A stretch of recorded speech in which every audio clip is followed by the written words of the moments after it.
दुनिया के सारे हीरोज मिलकर भी एक ऐसा विलन नहीं बना सकते जैसा एक इंसान ने अकेला बना दिया।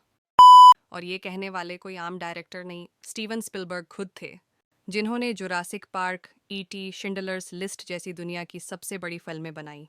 और जब उनसे पूछा गया, आपका फेवरेट विलन कौन है, उन्होंने बिना सोचे बोला, Amrish Puri, the greatest villain I have ever seen. पर क्या आपको पता है, स्पिलबर्ग ने अमरीश पुरी को फिल्म में लेने के लिए मुंबई तक ट्रैवल किया था? और उस वक्त बॉलीवुड का ये विलन हॉलीवुड को नो कहकर घर बिठा देता था। आज की वीडियो में हम जानेंगे कैसे एक लड़का जिसे लोग बुरा दिखता है बोलकर रिजेक्ट कर रहे थे, वो दुनिया का सबसे आइकॉनिक विलन कैसे बना।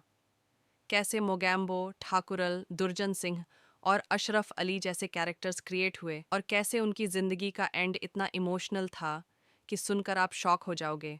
तो वीडियो को लाइक कर दो और कमेंट में लिखो, मोगैम्बो खुश हुआ। चलिए शुरू करते हैं the cinematic journey of Amrish Puri. 22 जून 1932 पंजाब के नवान शहर में एक बच्चा पैदा होता है। नाम अमरीश लाल पुरी।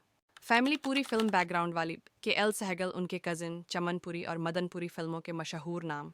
लेकिन ट्विस्ट ये, उनके पिताजी को सिनेमा बिल्कुल पसंद नहीं था। उन्होंने सहगल साहब का राइज भी देखा था और डाउनफॉल भी। इसीलिए घर का रूल सिंपल, सिनेमा बर्बाद कर देता है। पर अमरीश पुरी उन लोगों में से थे जो मना करने से और जिद्द करते हैं। स्क्रीन टेस्ट दिया और पहला जवाब, तुम बहुत बुरे लगते हो, तुम्हारी आवाज़ भी खराब है। सोचो, वो आवाज़ जिसे आज दुनिया टॉप विलन वॉइस कहती है, कभी उसी आवाज़ ने उन्हें रिजेक्ट कर दिया था। बार बार रिजेक्शन से थक कर उन्होंने एक गवर्नमेंट जॉब ज्वाइन कर ली, ESIC। 20 साल काम किया, घर जॉब स्ट्रगल, यही रूटीन चल रहा था। ऐसी ही जिंदगी में एक दिन आए प्यार, उर्मिला देवी। टेनिस कोर्ट पर शुरू हुई दोस्ती, बनी कहानी, और फिर हुई शादी। पंजाबी लड़का, साउथ इंडियन लड़की। प्रॉब्लम हुई पर प्यार जीत गया। लेकिन एक चीज़ उनके दिल में जिंदा थी, एक्टिंग का कीड़ा। एक दिन उन्हें नोटिस किया थिएटर के लेजेंड इब्राहिम अलकाजी ने। उन्होंने सिर्फ एक लाइन बोली, तुम एक्टिंग के लिए बने हो। बस 1961 में अमरीश पुरी ने थिएटर ज्वाइन कर लिया।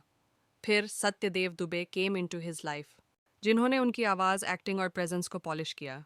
थिएटर में उनका नाम घूमने लगा और 1979 Sangeet Natak Akademi award, this was the beginning of a legend. First film Reshma और शेरा, फिर मराठी फिल्म शांतता, कोर्ट चालू आहे। But recognition zero. 40 साल की एज में उन्हें पहला बड़ा रोल मिला। जहां लोग हीरो बनने का सपना देखना छोड़ देते हैं, वहां अमरीश पुरी विलन बनने का डिसीजन ले रहे थे। Small roles, side villains, smuggler, politician, 20 से अधिक फिल्म्स तक उन्हें छोटे रोल ही मिलते रहे। बट टैलेंट अपना रास्ता ढूंढ लेता है। बोनी कपूर ने उन्हें देखा और कहा, ये बंदा विलन मटेरियल है। रोल वीर प्रताप सिंह।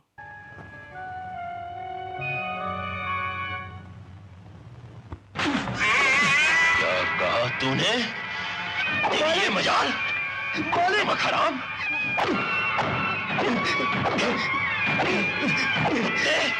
हरामखोर, जिस थाली में खाता है उसी में छेद करता है। बेईमान, नमक हराम। फिर कभी जबान से ये बात निकाली तो जबान खींच लूंगा। हम 5 बस, फिल्म हिट और विलन बॉर्न। फिर सूत्रधार बना विधाता का जगावर चौधरी, शक्ति, हीरो, आवाज, एक के बाद एक धमाकेदार विलन रोल्स। और फिर हॉलीवुड डायरेक्टर उनका फैन हो गया। स्टीवन स्पिलबर्ग ने गांधी फिल्म में अमरीश पुरी को देखा। You write brilliantly, but you have much to learn about handling men. We do not want to ignite the fear or hatred of anyone, but we ask you, Hindu, Muslim, and Sikh, to help us light up the sky and the minds of the British authorities with our defiance of this injustice. This is my villain for Indiana Jones. Audition के लिए America बुलाया और अमरीश पुरी ने जवाब दिया, अगर role चाहिए तो मुंबई आओ। और स्पिलबर्ग सच में इंडिया आ गया। Indiana Jones and the Temple of Doom. Character Mola Ram.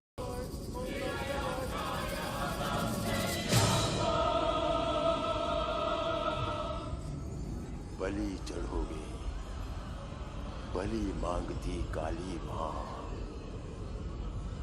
मुक्ति देगी काली मां। काली मां, काली मां, काली मां शक्ति दे। के लिए अमरीश पुरी ने सिर शेव किया और उन्हें रियलाइजेशन हुआ, world look is my super power. और फिर मोगैम्बो, ठकराल, दुर्जन सिंह सब इस बर्ड लुक की वजह से और आइकॉनिक बन गए। शेखर कपूर एक साई-फाई फिल्म बना रहे थे, मिस्टर इंडिया। पहले विलन अनुपम खेर को चूज किया, पर कैरेक्टर इतना आइकॉनिक था कि उन्हें बुलाना पड़ा अमरीश पुरी। और फिर वो एक डायलॉग, मोगेम्बो खुश हुआ, मोगेम्बो खुश हुआ। ये लाइन इंडिया के पॉप कल्चर का हिस्सा बन गई।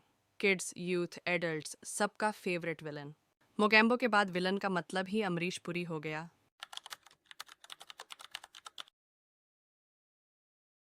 सेट पर वो पंक्चुअल थे, डिसिप्लिन्ड थे और कभी-कभी स्ट्रिक्ट भी। गोविंदा के लेट आने पर उन्होंने एक थप्पड़ लगा दिया। आमिर खान को बार-बार रीटेक बोलने पर उन पर गुस्सा हो गए। तो मैंने एज एन असिस्टेंट नासिर साहब के साथ काम करना शुरू किया और मैंने उनके साथ 2 फिल्में की। अमरीश पुरी से डांट भी खाई। वो क्या था कि हम लोग, मैं कंटिन्यूटी बड़ा शार्प था कंटिन्यूटी में, तो उनका एक शॉट था जिसमें कि वो अपनी कंटिन्यूटी भूल रहे थे। बार बार वो अपनी कंटिन्यूटी, उनका हाथ टेलीफोन पे होना था, लाइंस भी भूल रहे थे और कंटिन्यूटी भी भूल रहे थे। तो वो थोड़ा इरिटेट हो रहे थे, होता है कभी कभी ऐसा। तो नासिर साहब उनके साथ रिहर्स कर रहे थे डायलॉग्स, और जब भी रिहर्सल हो तो मैं रिहर्सल के बाद बोलूं, अमरीश जी वो आपका हाथ फोन पे। हाँ हाँ हाँ, हाथ फोन पे। हाँ। तो एक रिहर्सल भी, फिर टेक शुरू हुए। अब वो हमेशा भूल रहे हैं अपनी कंटिन्यूटी, तो मैं उनको हमेशा याद दिलाता था। तो टेक के बाद मैंने फिर बोला, अमरीश जी वो आपका कंटिन्यूटी हाथ फोन पे। हाँ हाँ हाँ, सॉरी सॉरी सॉरी। अब ये 3-4 दफा हुआ और वो लाइन भी भूल रहे थे, तो वो इरिटेट हो रहे थे। तो जब 4थी-5वीं दफा मैं बोला, अमरीश जी हाँ हाँ पता है, हाथ फोन पे बार बार बोल रहे हो। और अमरीश जी, असली जिंदगी में बच्चों के फेवरेट अंकल, सबसे प्यार से मिलने वाले इंसान। फिल्म घटक के एक सीन में डैनी ने अमरीश पुरी के गले में डॉग लीश डालकर उन्हें घसीटा। सीन इतना पेनफुल था कि फैंस भड़क गए। डैनी के घर के बाहर भीड़ आ गई। अमरीश जी को कैसे छुआ? ऐसी फैन फॉलोइंग सिर्फ हीरो को नहीं मिलती, सिर्फ लेजेंड्स को मिलती है। 2003 जाल फिल्म की शूटिंग के वक्त उन्हें चोट लगी, ब्लड ट्रांसफ्यूजन हुआ और कॉम्प्लिकेशन की वजह से हुआ माइलोडिस्प्लास्टिक सिंड्रोम, ब्लड कैंसर। उन्होंने दर्द छुपाकर अपनी बाकी फिल्म्स पूरी की, बस एक लाइन बोलकर, मेरी वजह से किसी की फिल्म रुकनी नहीं चाहिए। 12 जनवरी 2005 लेजेंड ने दुनिया को छोड़ दिया। मिस्टर इंडिया से गदर तक, मोगैम्बो से अशरफ अली तक, विलन हो या कॉमेडियन, अमरीश पुरी ने कैरेक्टर्स नहीं, हिस्ट्री बनाई। स्टीवन स्पिलबर्ग के वर्ड्स आज भी सुनाई देते हैं, there will never be another Amrish Puri. Amrish sir, आप जा चुके हो, पर हर डायलॉग, हर सीन आज भी हाउसफुल कर देता है। मोगैम्बो हमेशा खुश रखेंगे। Thank you for everything.